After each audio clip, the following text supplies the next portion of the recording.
Sarah Mitchell sat quietly in her black unmarked sedan, parked outside a small diner in the town of Riverdale. The clock on her dashboard showed 2:15 p.m., and the summer heat was making the air shimmer above the asphalt. At 35, she had become one of the FBI's most respected agents, known for her sharp mind and calm presence under pressure. As she watched people come and go from the diner, Sarah's mind wandered to the case file sitting on her passenger seat. For the past 8 months, she had been leading an investigation into a human trafficking ring that stretched across 3 states. The trail had led her to this small town, where she believed a key suspect was operating under the cover of a legitimate business. Inside her car, everything about Sarah spoke of her professionalism, from her neat dark blazer to her perfectly maintained service weapon secured in its holster. Her FBI badge was tucked away in her inner pocket as she was working undercover. Years of training had taught her the importance of maintaining a low profile during surveillance operations. The local police department had not been informed of her presence. This was standard procedure for sensitive cases where information leaks could compromise the investigation. Sarah had seen too many operations fail because word got out too early. She had spent years building her reputation in the bureau, solving cases that others had given up on, and earning commendations that filled her personnel file. Through her windshield, Sarah noticed a group of teenagers leaving the diner, laughing and pushing each other playfully. She smiled, remembering her own high school days in Chicago, where she had first dreamed of joining law enforcement. Growing up in a tough neighborhood had shown her both the good and bad sides of policing, fueling her desire to make a difference. Her phone buzzed with a message from her partner, Agent Thompson. "Target on the move. Heading your way." Sarah straightened in her seat, her training kicking in automatically. She started her car, ready to follow at a safe distance. The suspect's vehicle, a blue pickup truck, passed by moments later. Sarah waited for 30 seconds before pulling out onto the main street. As she drove, Sarah's mind was focused on maintaining the perfect following distance, close enough to keep eyes on the target, but far enough to avoid detection. She had done this hundreds of times before, and her record was spotless. The streets of Riverdale were quiet at this hour, making it harder to blend in with traffic, but Sarah knew how to handle such situations. Her radio crackled with updates from other agents positioned around town. They had been planning this surveillance operation for weeks, and everything was going according to plan. The suspect was reportedly meeting someone at the edge of town, and Sarah needed to be there to document the encounter. The peaceful afternoon was suddenly interrupted by flashing lights in her rearview mirror. A local police cruiser had appeared behind her, signaling for her to pull over. Sarah's heart rate remained steady. This was an inconvenience, but nothing she couldn't handle professionally. She carefully pulled her car to the side of the road, knowing she would have to find a way to handle this situation without compromising her cover. As she waited for the officer to approach, Sarah quickly assessed her options. Her FBI credentials were within reach, but revealing her identity might jeopardize months of careful investigation. She decided to handle this like any routine traffic stop, planning to show her regular driver's license unless absolutely necessary. Through her side mirror, Sarah could see Officer James Reynolds approaching her vehicle. He walked with an exaggerated swagger, his hand resting on his holstered weapon. Something about his demeanor made Sarah's trained instincts kick in. This wasn't going to be a routine stop. The warm afternoon sun cast long shadows across the street as Officer Reynolds reached her window. Sarah kept her hands visible on the steering wheel, following the same protocol she taught to new agents about traffic stop safety. The irony of the situation wasn't lost on her, a highly trained federal agent being pulled over while conducting surveillance on a major case. Little did Sarah know that this routine traffic stop was about to turn into one of the most challenging situations of her career. The next few minutes would test not only her professional training, but also her personal strength in ways she never expected. As Officer Reynolds tapped on her window, Sarah took a deep breath, ready to handle whatever came next with the same grace and professionalism that had earned her such respect within the bureau. Sarah rolled down her window as Officer Reynolds approached, maintaining her professional composure. The late afternoon sun cast harsh shadows across his face, highlighting the stern lines around his mouth and the cold look in his eyes. His nameplate gleamed on his chest, and his hand remained uncomfortably close to his weapon. "License and registration," Officer Reynolds barked, not even bothering with a greeting. His voice carried a tone that Sarah had heard too many times before, one filled with automatic judgment and barely hidden hostility. She noticed how his eyes narrowed when he got a clear look at her face. "Of course, officer," Sarah replied calmly, keeping her movements slow and deliberate. "May I ask why I'm being pulled over?" Her training had taught her to always document the reason for any stop, even when she was the one being stopped. Officer Reynolds let out a harsh laugh. "You were doing 43 in a 40 zone, and your window tint looks illegal." The excuse was thin, and they both knew it. Sarah's car had standard FBI-issue tinting, well within legal limits, and the speed difference was minimal at best. As Sarah reached for her glove compartment to get her registration, Reynolds suddenly shouted, "Keep your hands where I can see them." His right hand now gripped his weapon, partially drawing it from its holster. The sudden escalation was completely unnecessary, and Sarah froze, her hands returning to the steering wheel. "Officer, I'm just reaching for my registration as you requested," she explained patiently, her voice steady despite the growing tension. The situation was spiraling, and Sarah could feel the weight of her FBI badge in her blazer pocket. She was still trying to protect her cover, but Reynolds' behavior was becoming increasingly concerning. "Sure you are," Reynolds sneered, his tone dripping with sarcasm. "Step out of the vehicle." He had fully drawn his weapon now, pointing it at Sarah through her window. Several passing cars slowed down to watch the scene unfold, and Sarah noticed a teenager across the street starting to record with his phone. Sarah carefully opened her door, following proper procedure despite being on the receiving end. As she stepped out, Reynolds immediately grabbed her arm, spinning her around to face her car. The rough handling was unnecessary, but Sarah remained calm, knowing that reacting would only make things worse. "Officer Reynolds, I want to inform you that," Sarah began, but he cut her off. "Shut up," he snapped, pushing her against the car.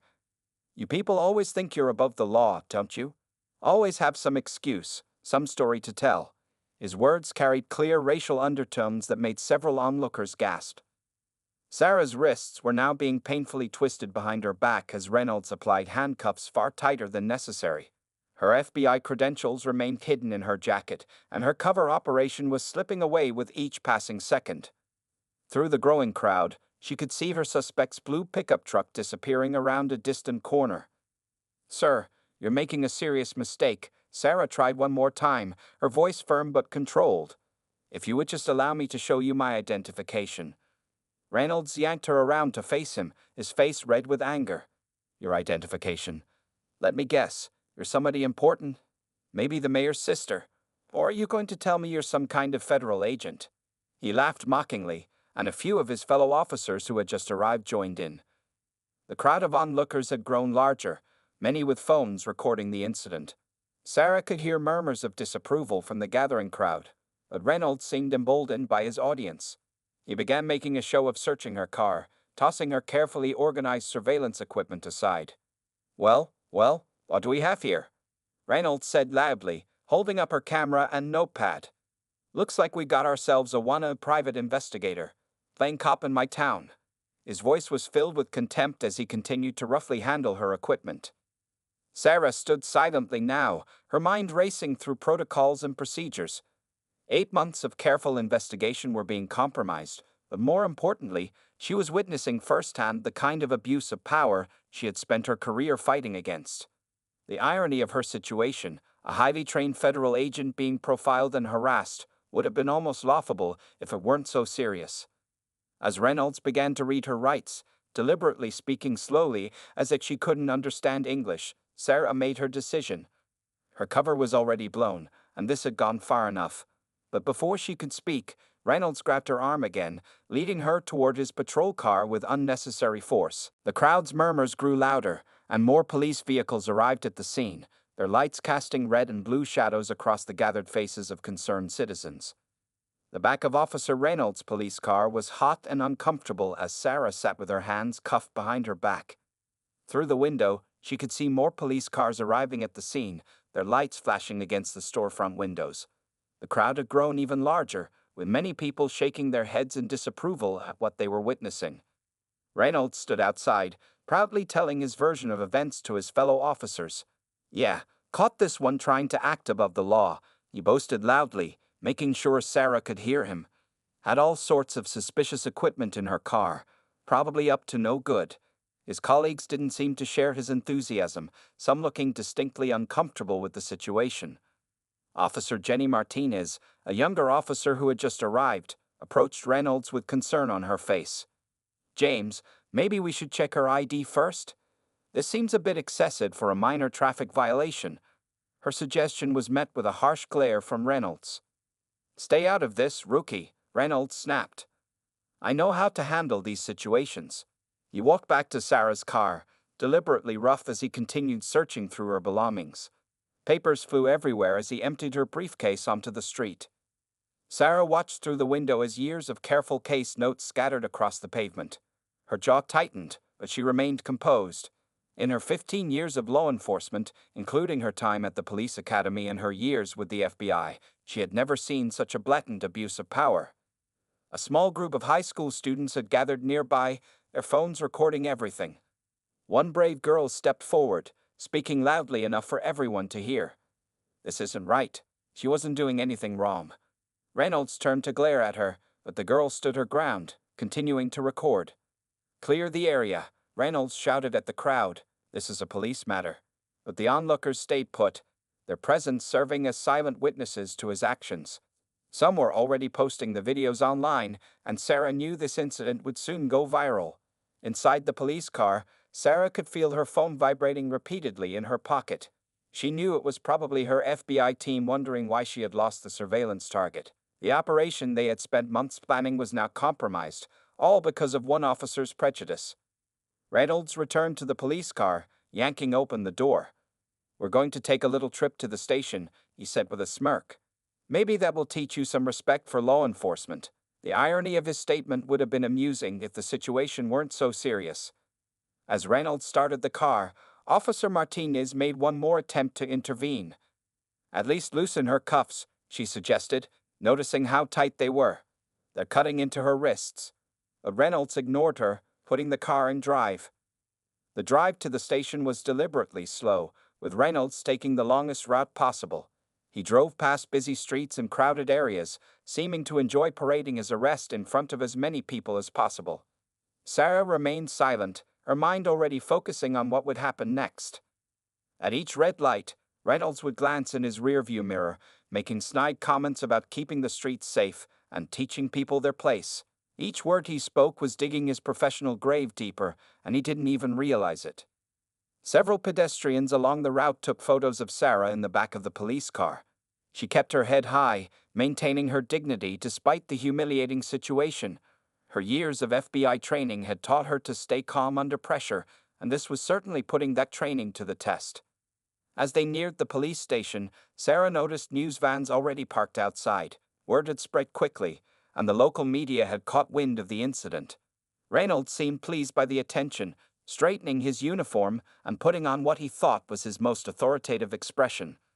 The police station parking lot was crowded with officers and curious onlookers when they arrived. Reynolds made a show of getting out of the car, adjusting his badge and gun belt before moving to the back door.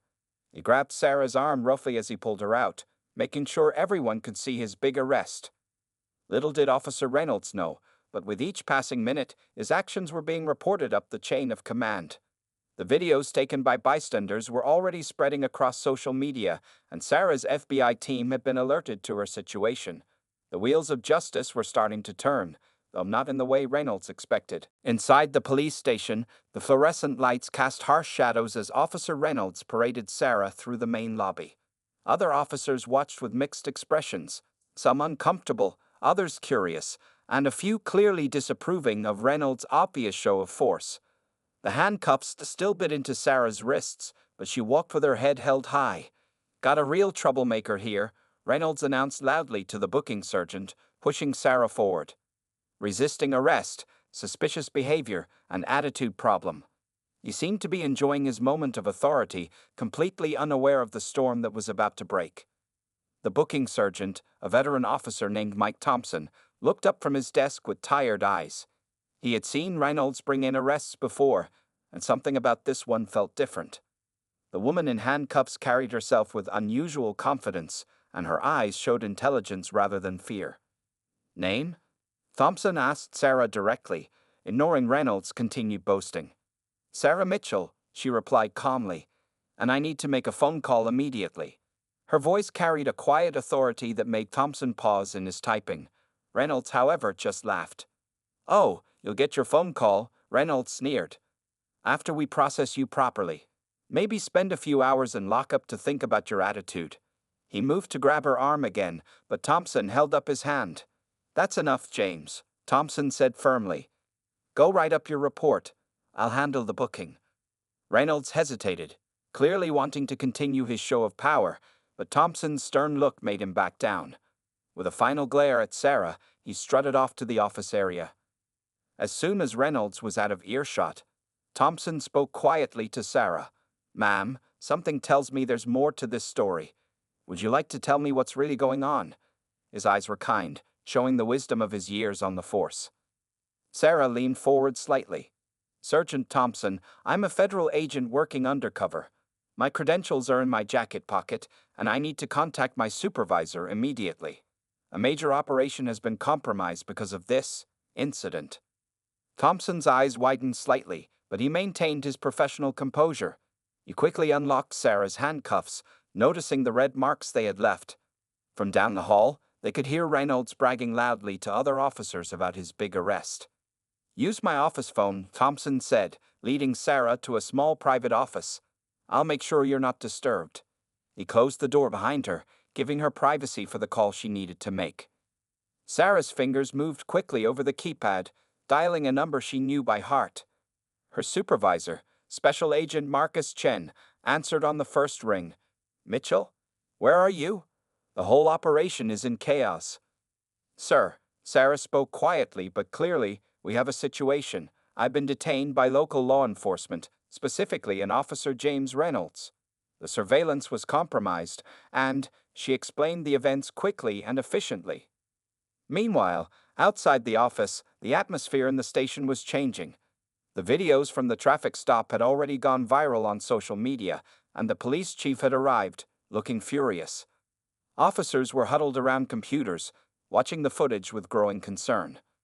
Reynolds, still oblivious to the shifting tide, continued regaling anyone who would listen with his version of events.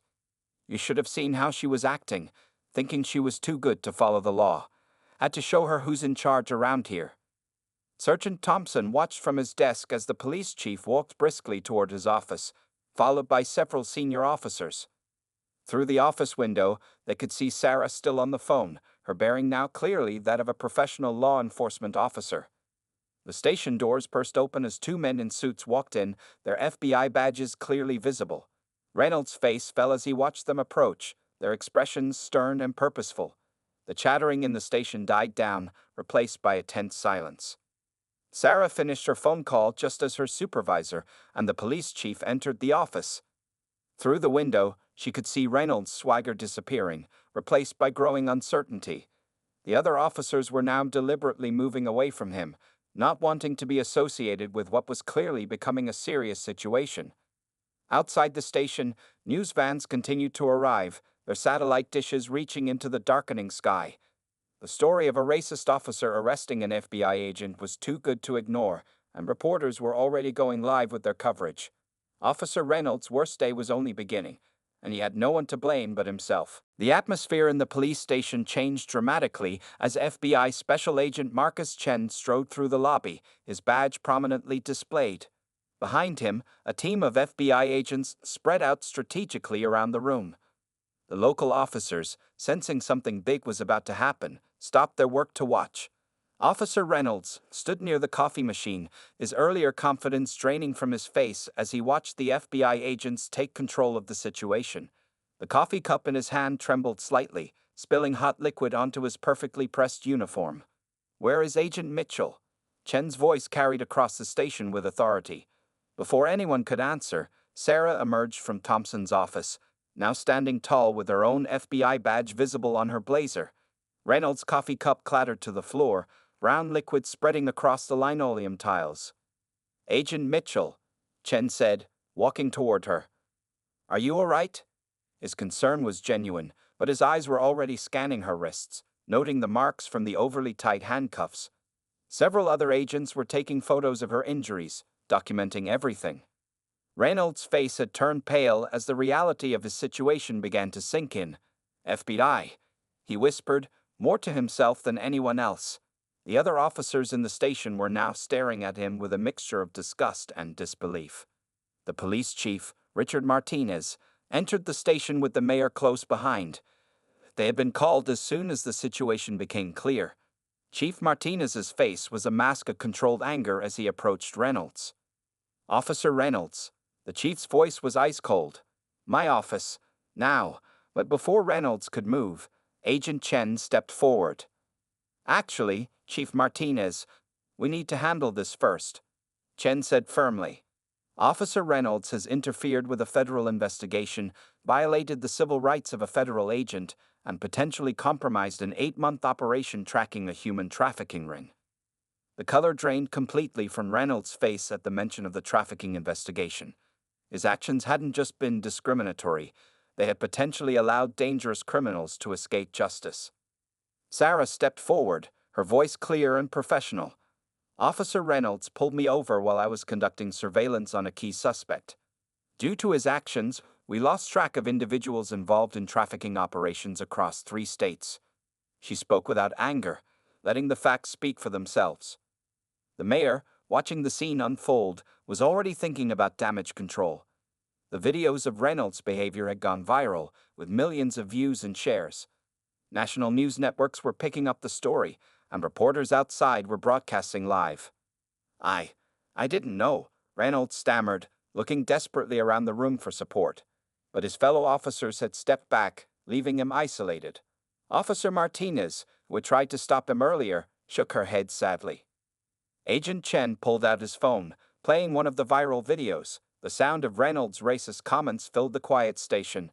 "You didn't know she was FBI," Chen said coldly, "but that's not the point. You targeted her because of her race, used excessive force, and abused your authority." The police chief stepped closer to Reynolds. "Hand over your badge and gun," he ordered. "You're suspended effective immediately, pending a full investigation." Reynolds' hands shook as he removed his badge, the symbol of authority he had misused so badly. Sarah watched the scene with mixed emotions. As an FBI agent, she had seen the dark side of law enforcement before, but experiencing it firsthand had been eye-opening. She thought about all the others who had faced similar discrimination without her resources and authority to fight back. "Agent Mitchell," Chen said, turning to her, "we need your statement, and then we have to deal with the compromised operation." Sarah nodded, already thinking about how to salvage their investigation. Outside the station, the crowd had grown larger. Word had spread about what happened, and citizens were gathering with signs demanding justice and police reform. News helicopters circled overhead, their cameras capturing the scene as more FBI vehicles arrived. Reynolds sat alone in a corner, his career and reputation in ruins. He watched as Sarah confidently gave directions to other agents, coordinating efforts to track down their lost suspects. The respect and professionalism she commanded, despite his attempts to humiliate her, was his harshest lesson. The day wasn't over yet, and for Officer James Reynolds, the consequences of his actions were just beginning. His moment of prejudice and power abuse had not only derailed his career, but had also become a national symbol of the changes needed in law enforcement. The next morning, the story dominated every news channel across the country. Videos of Sarah's arrest played on endless loops, while reporters camped outside the Riverdale Police Department. The department's phones rang constantly as journalists and concerned citizens demanded answers about Officer Reynolds' behavior. Inside his office, Police Chief Martinez sat behind his desk, looking exhausted after a sleepless night. Stacks of complaints about Reynolds covered his desk, many from citizens coming forward with similar stories of harassment. The chief's computer screen showed endless social media posts, all sharing the viral videos of yesterday's incident. "The mayor wants to hold a press conference in an hour," his secretary informed him. "And the NSSCP is demanding an investigation into all of Officer Reynolds' past arrests." The chief nodded, knowing this crisis would change his department forever. Down the hall, Sarah sat in a conference room with her FBI team, working to salvage their trafficking investigation. Maps and photos covered the walls as they planned new strategies. Despite the chaos around her, she remained focused on her original mission. The The suspects have gone underground, Agent Chen reported, pointing to surveillance photos. Reynolds' interference gave them time to disappear. Sarah nodded, already thinking 3 steps ahead. Her years of experience told her that criminals often made mistakes when forced to change plans quickly. Meanwhile, Reynolds sat alone in his small apartment, watching his world crumble on TV. His phone kept buzzing with messages from fellow officers, some expressing disappointment, others completely cutting ties. His police union representative had already told him they couldn't help. The evidence against him was too clear. The local newspaper's headline read, FBI agent racially profiled. Officer's actions compromise major investigation. Below it was a split image. Sarah's official FBI photo showing her impressive credentials, next to a still from the viral video of Reynolds forcefully handcuffing her. Outside the police station, Officer Jenny Martinez, who had tried to stop Reynolds' behavior, spoke to a group of young police cadets. "This is why we need to check our biases," she explained. One officer's prejudice not only hurt an innocent person, but also let dangerous criminals escape justice. The cadets listened intently, knowing they were witnessing a turning point in their future profession. By midday, the mayor stood at a podium surrounded by reporters. "We are deeply sorry for the actions of Officer Reynolds," he announced, his voice firm. "Effective immediately, we are implementing new training programs and oversight measures. This incident has shown us where we need to improve, and we will do better." Sarah watched the press conference on a small TV in the FBI office while coordinating with other field agents. Her phone kept lighting up with messages of support from colleagues across the country. Many shared their own stories of facing discrimination, even while carrying a badge. Back at the police station, internal affairs investigators went through Reynolds' past cases, finding a disturbing pattern. Multiple complaints had been filed against him over the years, but they had been buried or ignored. Each file they opened revealed another person who had suffered from his prejudiced behavior. The afternoon brought more developments. Civil rights organizations announced plans to file lawsuits on behalf of Reynolds' previous victims. Local community leaders called for a complete review of the department's policies. The incident had sparked a larger conversation about systemic racism in law enforcement. Sarah's supervisor called her into his office late in the day. "Mitchell," he said, "the director wants you to speak at the FBI Academy next month. Your experience could help train the next generation of agents." Sarah agreed, seeing an opportunity to turn this negative experience into something positive. Reynolds received official notice of his suspension by certified mail. The thick envelope contained details of the multiple investigations being launched into his conduct. His hands shook as he read about the possible criminal charges he might face for civil rights violations. As evening fell, Sarah finally took a moment to process everything. She stood by her office window, watching the sunset over the city. Her phone showed dozens of missed calls from news organizations wanting interviews, but she had no interest in becoming a media sensation. The day ended with a small victory. One of Sarah's team members had picked up a lead on their trafficking suspects. Despite Reynolds' interference, they hadn't lost the trail completely. Sarah allowed herself a small smile, knowing that justice would prevail, not just in her case, but in the larger fight against discrimination. 1 week after the incident, the Internal Affairs Office at Riverdale Police Department looked like a war room. Boxes of case files lined the walls, each containing complaints against Officer Reynolds from the past 7 years. Detective Maria Ramirez, the lead investigator, sat at her desk reviewing body camera footage from dozens of Reynolds' previous arrests. "Here's another one," Maria called to her partner, pointing at her screen. The video showed Reynolds using excessive force while arresting a young black college student for a simple parking violation. Like Sarah's case, the student had been polite and cooperative, but Reynolds had escalated the situation unnecessarily. Across town, former Officer Reynolds faced another difficult day of interviews. The FBI Civil Rights Division had taken over the main investigation, and 2 agents sat across from him in a sterile conference room. His police union lawyer looked increasingly uncomfortable as more evidence piled up against his client. "Can you explain why you conducted 127 traffic stops last month, and 85% of them involved minorities?" one agent asked, sliding a chart across the table. Reynolds shifted in his seat, his excuses sounding hollow even to his own ears. The statistics painted a clear picture of his biased policing. Meanwhile, Sarah's phone wouldn't stop ringing as more people came forward with their stories. A local community center had set up a hotline for Reynolds victims, and the calls were constant. Each story followed a similar pattern: minor infractions turned into traumatic experiences because of Reynolds' prejudice. "I lost my job because he kept harassing me," one woman told Sarah, her voice shaking. "He would park outside my workplace, follow me home, give me tickets for nothing." Sarah carefully documented each testimony, ensuring no story would be ignored this time. The investigation revealed a troubling pattern of cover-ups within the department. Several senior officers had received complaints about Reynolds, but had chosen to look the other way.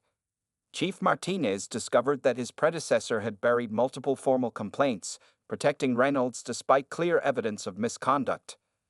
"This goes deeper than one officer," Chief Martinez announced during a department meeting.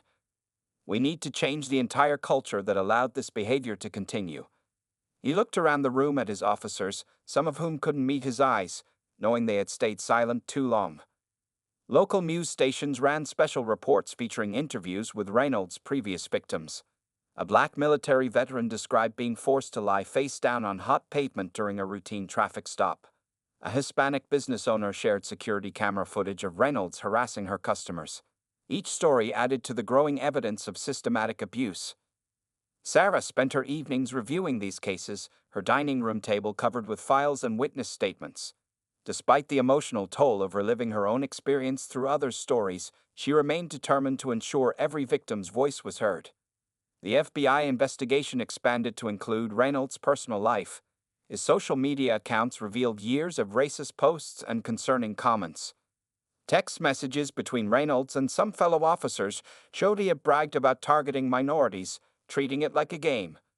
"Look at this," Maria told her partner, holding up a printed email. Reynolds actually kept a scorecard of his arrests by race. The discovery sent shockwaves through the department, leading to the suspension of 3 other officers who had encouraged his behavior.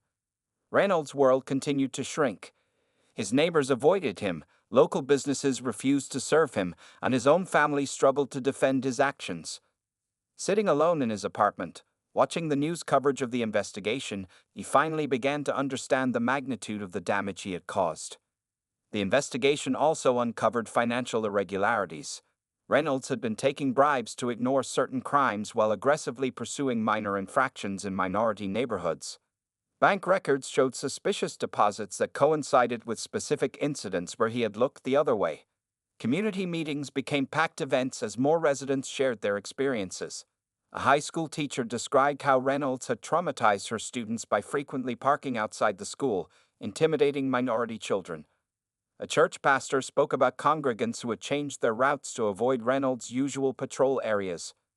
As the third week of investigation began, the evidence filled an entire room. Maria stood in the doorway, looking at the hundreds of files representing countless lives affected by one officer's prejudice. The investigation had become about more than just Reynolds. It was exposing decades of systemic issues that had allowed such behavior to flourish. Sarah received an email from her FBI supervisor late one evening. The investigation's findings would be presented to a grand jury the following week. For the victims of Reynolds' abuse, justice was finally within reach, and their stories would no longer be ignored. 3 months after the incident, the Riverdale County Courthouse was packed with people. Every seat was taken as former Officer James Reynolds stood before the judge for his sentencing hearing.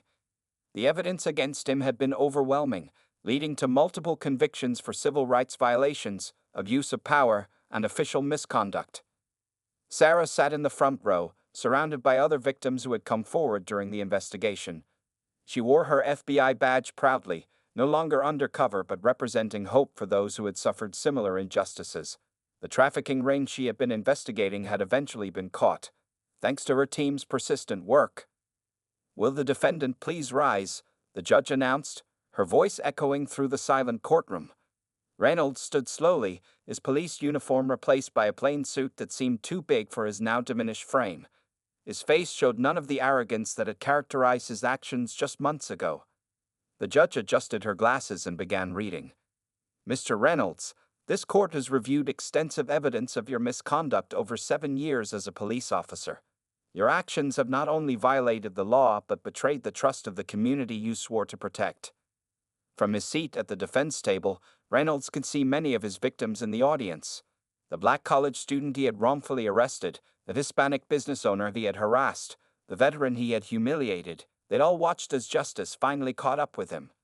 The court sentences you to 5 years in federal prison, the judge continued, followed by 3 years of supervised release. You are permanently barred from serving in any law enforcement capacity. Additionally, you will pay restitution to your victims as determined by the civil courts. A collective sigh of relief swept through the courtroom. Some people cried quietly, while others nodded in satisfaction. Reynolds was led away in handcuffs, experiencing the same treatment he had so often given to others. Outside the courthouse, Chief Martinez addressed the waiting media. "Today marks a new beginning for our department," he announced. "We have implemented comprehensive reforms, including mandatory bias training, community oversight boards, and a zero-tolerance policy for discriminatory behavior." The changes in the Riverdale Police Department were already visible. The force had become more diverse, with Officer Jenny Martinez promoted to lead the new Community Relations Unit. Body camera footage was now reviewed regularly, and citizen complaints were investigated thoroughly by an independent board. Sarah had become a powerful voice for change. She traveled across the country, speaking at police academies and FBI training centers. Her story served as both a warning and an inspiration, showing how one incident could expose and transform a broken system. "It's not enough to punish one officer," Sarah told a group of police cadets during a training session. "We must change the culture that allows discrimination to thrive. Each of you has the power to stand up against injustice, even when it wears a badge." The local community had also transformed. The neighborhood where Reynolds had once patrolled now had a thriving community policing program. Officers walked their beats, knew residents by name, and worked to build trust rather than fear. 6 months after the sentencing, Sarah received a letter from Reynolds in prison. "I finally understand what I did wrong," he wrote. "My bias destroyed lives, including my own. I'm sorry for everyone I hurt." Sarah shared the letter with other victims, letting them decide if his remorse was genuine. The city council passed the Mitchell Act, requiring regular audits of police conduct and creating a public database of officer complaints. Other cities began adopting similar measures, using Riverdale's reforms as a model for their own departments. At the 1-year anniversary of the incident, Sarah stood before a crowd at a civil rights conference. "Change doesn't come easily," she said, "but it comes inevitably when good people stand together against injustice. What happened to me was not unique. What was unique was that I had a badge that forced people to listen." The trafficking ring that Sarah had been investigating when Reynolds stopped her had been completely dismantled. Her team had arrested 12 people and rescued 27 victims. Even from his arrest, something positive had emerged. As Sarah left the conference, she passed a new class of police recruits training at the academy. They were diverse, enthusiastic, and committed to serving all communities equally. She smiled, knowing that while one chapter of injustice had ended, a new chapter of progress had begun. The story of Officer Reynolds became a case study in police training nationwide. His fall from power served as a reminder that no one was above the law, and that justice, though sometimes delayed, would eventually prevail.